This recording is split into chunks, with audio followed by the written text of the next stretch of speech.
Bon, eh bien, chers élèves d'Énigme Pilotage, comme on vous l'a dit tout à l'heure, nous allons pouvoir essayer un petit peu et faire un comparatif sur deux châssis qui ont été préparés différemment par MP Réseau, de façon à ce qu'on voit justement dans des conditions qui sont humides comme celle-ci, et de voir avec quel châssis on va avoir le plus de turning, c'est-à-dire le plus de pouvoir directionnel avec la voiture.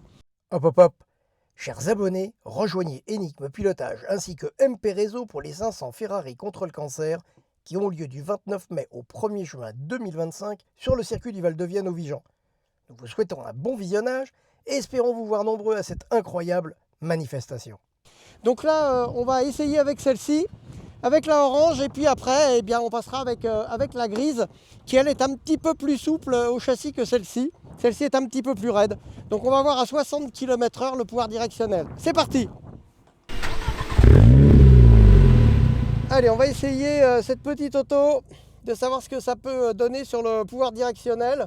Comme je vous l'ai expliqué, on va voir à 60 km/h comment elle réagit sur un braquage très franc avec une prise de volant 1/4 dessus. Allez, on est parti. On va se caler à 60. Voilà, là je suis à 60. Un braquage à droite, un braquage à gauche. On sent quand même que le châssis, il est tellement raide que la voiture, elle est quand même sous vireuse pas mal. Mais il y a quand même, franchement, je suis très agréablement surpris par le grip de cette voiture, malgré ce temps où c'est vraiment mouillé par terre. Et franchement, pour moi, ça reste une auto qui a du grip. Je pense que même sur un circuit, on serait assez surpris.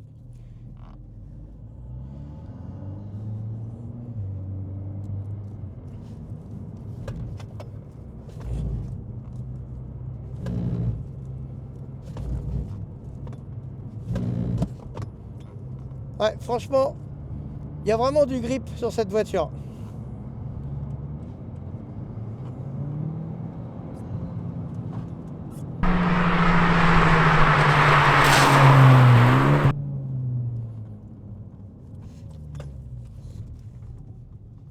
Donc maintenant, on va essayer la voiture grise pour voir cette différence de châssis, les amis. A tout de suite. Bon, les élèves, et ben maintenant, on va essayer cette grise qui semblerait être un petit peu plus souple au châssis. Donc on va voir ce que ça donne sur le turning. Donc le pouvoir directionnel, comme on vient d'essayer avec la orange. Et après, quand on va voir Yannick, donc le patron de chez MP Réseau, on lui demandera exactement qu'est-ce qu'il y a comme préparation dans ces voitures, de façon à ce qu'il nous explique bien toute la technologie qu'il a mise au point dedans. Allez, c'est parti. Nous voilà à bord donc de l'Alpine grise. Alors, elle a beaucoup de préparation, celle-ci. Elle a l'air un peu moins raide que la orange. Mais on va voir justement à 60 km/h ce que ça donne réellement.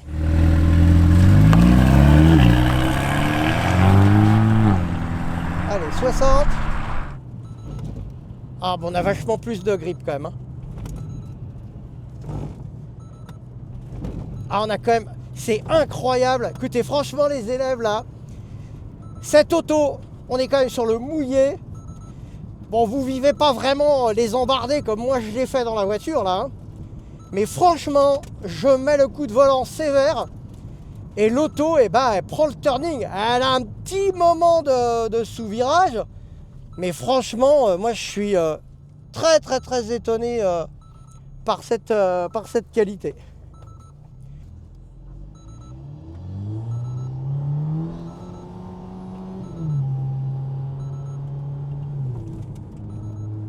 Oh, c'est incroyable. Je sais pas comment ça fait pour gripper comme ça. Alors évidemment, on va pas demander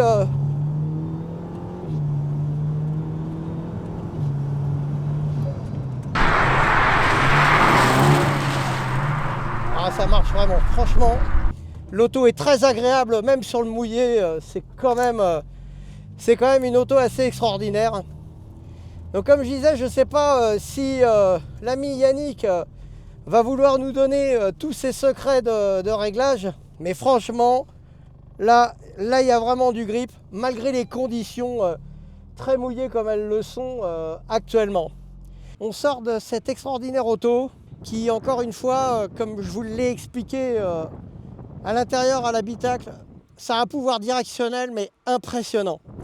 On a des conditions, vous voyez par terre, c'est vraiment mouillé. Ne triche pas, vous avez des flaques d'eau par terre. Et franchement, je suis sur les fesses de voir le grip que peut avoir cette auto.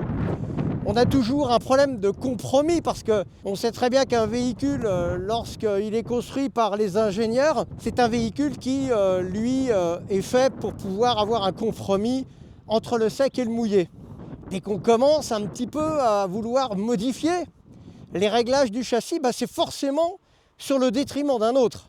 C'est-à-dire que si je règle mon véhicule pour qu'il y ait plus d'adhérence sur le mouillé, ça va être au détriment du sec et vice-versa.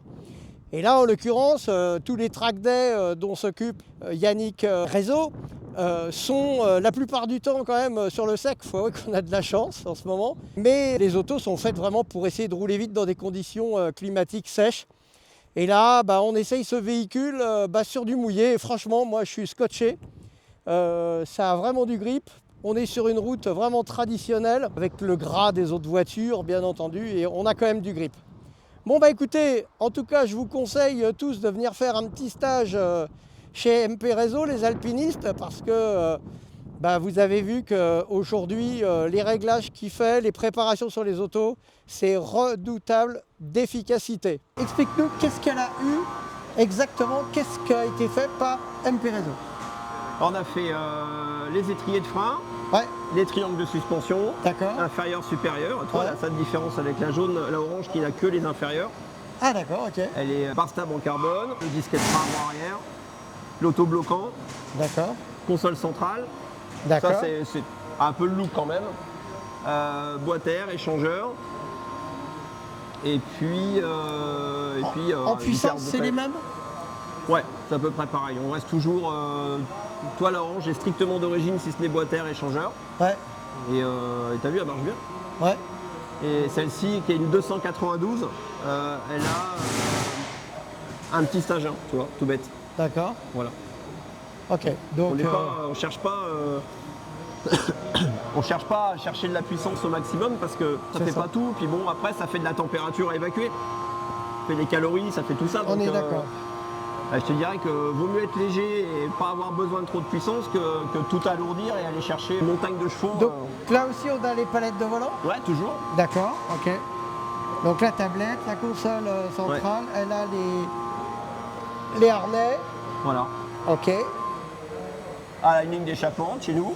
On fait aussi elle a la ligne d'échappement, ok. Ouais, tu vois, regarde, donc le système de ventilateur, parce que ça c'est un truc, ça aussi c'est un produit qu'on a fait assez rapidement. Le but étant d'évacuer l'air du compartiment moteur le plus vite possible. D'accord. Par le flux naturel d'origine du constructeur. La fameuse boîte à air. Ouais, fameuse boîte à air, l'échangeur. Et puis voilà, support moteur. Parce qu'en fait... Tu modifies les supports moteurs aussi? Ouais, on les modifie sur certaines. Tu sais, le moteur est très mobile sur la voiture. Ouais. Et tu as des clients qui sont sensibles en fait un peu au mouvement de... C'est l'inertie vraiment du moteur. Et c'est vrai que même quand tu changes de rapport, tu as vu, elle est plus... t'as pas le clac que tu entends un peu. Là, c'est tac-tac, tu vois, c'est vraiment... Et ça, on le fait souvent. Ok. On le fait pour ceux qui font beaucoup de pistes parce qu'il ne faut pas se mentir, tu as quand même quelques petites vibrations. Tu l'as pas senti d'ailleurs? Si, bien sûr. Un petit peu? Bah oui, forcément. C'est ça que je te demande, parce que c'est étonnant que... Que tu elle a beaucoup plus de vibrations celle-ci que celle-là. Bah oui. Oui, forcément. Mais bon, son utilisation, c'est de la piste. Et même sur le roulage du quotidien, elle est beaucoup plus ferme que celle-ci. Ouais. C'est tout l'intérêt de... Et tu vois, on parle des amortisseurs, mais entre cette config-là et celle-là, c'est le même type d'amortisseur. Simplement à la fabrication, ils sont faits différemment à l'intérieur. T'as pas les mêmes ressorts, t'as pas les mêmes clapets, t'as pas la même loi de suspension. Ce qui fait que gros avantage, là t'es typé piste, mais t'es à milieu de plage de réglage. Là t'es typé route, mais t'es toujours à milieu de plage de réglage. T'as pas un truc qui est ou complètement ouvert ou complètement fermé. Bien sûr, c'est vraiment... Et ça c'est génial parce que du coup, bah, tu peux encore faire des réglages sur place, tu as encore une belle amplitude. Alors que souvent, tu achètes un amortisseur qui est générique. Et bah, puis après, bah, si tu serres à fond, pour faire de la piste, tout est ouvert pour faire de la route. Enfin, c'est un peu moins. Et alors, est-ce que les clients, quand ils sont sur un track day, et par exemple chez Christophe Tinceau, pour ne pas citer le nom, est-ce qu'ils font leur réglage sur la piste directement Ouais, ils le aussi font ou pas? souvent, ouais. Ouais, ils nous appellent. Alors si on est là, bah, on leur file un coup de main. Bien sûr.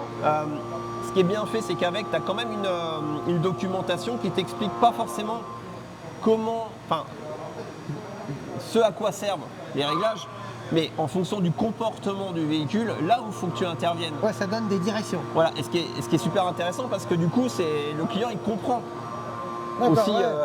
à quoi ça sert et pas bon bah je tourne le bouton et je sais pas quoi. C'est Et puis bien. après, il nous appelle s'il y a besoin, samedi, dimanche, s'il y a un petit coup de téléphone, on leur donne des indications.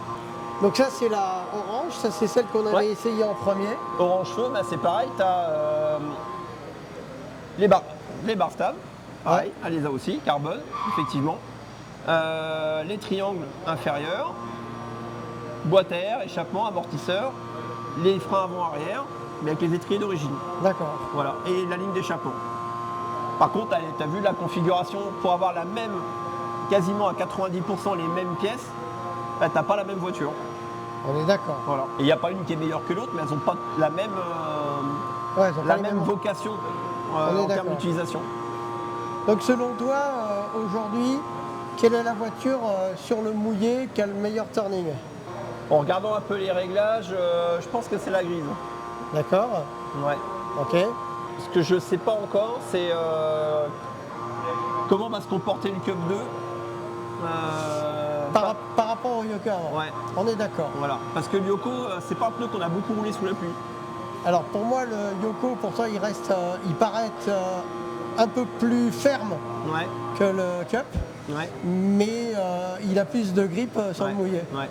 Et je pense que le grip du pneu aide parce que le châssis est tellement plus dur sur celle-ci par rapport à celle-ci. La logique voudrait que sur le mouillé, Ça soit celle-ci est un ouais. meilleur turning. Ouais. Or là, celle-ci a quand même un meilleur turning, la grise, et donc je pense que c'est un peu favorisé par les pneus. Ouais, c'est pas le Cup 2 est un pneu très très polyvalent, on va Et dire. c'est pour le sec. Mais ouais, c'est vrai Et qu'il est sur un le cercle. peu. Bah ouais. Il n'est pas super à son aise sur le mouillé. C'est pour ça que je te dirais ça. Alors que normalement, c'est elle qui devrait être la meilleure, la mieux positionnée. Normalement, c'est Ouais. ce qui devrait. Parce qu'elle est un peu plus souple. Faudrait pouvoir comparer avec d'autres pneus parce que. Ouais, t'as vu les pneus de track day, il y en a quand même de plus en plus maintenant. Toi, il y avait le Nankang, le R1 qui n'était pas un pneu que j'aimais beaucoup parce qu'il était. Tu mettais des jambes super légères et tu avais un pneu qui faisait 2 tonnes. Tu vois, du coup, ça ne servait à rien. Et là, ils ont sorti un CRS qu'on a roulé sur les R990 qui marche vraiment bien et qui est très léger. Un peu comme le Trofeo, tu vois, une carcasse très light. Ça compte aussi. Même. Mais après, tout compte, je te dirais, mais moi, ce qui compte le plus à mes yeux, c'est celui qui est derrière le volant et qui aligne toujours les mêmes tours dans la régularité. Non, Et à partir de ce moment-là, quand on a la régularité, on peut dire tiens, j'ai envie d'aller chercher le réglage là, tiens, j'ai envie d'aller chercher le réglage là, et ainsi de suite. Mais tant que tu n'es pas régulier, aller chercher des réglages, c'est compliqué. On s'est toujours attaché à faire ça. On s'est toujours attaché à avoir des autos le plus performantes possible, normal. Ah mais moi, pour Mais moi, par contre, une voiture qui est capable de faire des tours et des tours et des tours et des tours dans le même dixième. Et pas forcément avec un pilote professionnel. Ouais. Et ça, c'est le plus dur à faire. après, il faut savoir amener son client et l'amener toujours en fait dans la régularité. Cette régularité va lui amener le rythme et puis voilà, il faut aller chercher d'abord la technique de toute façon.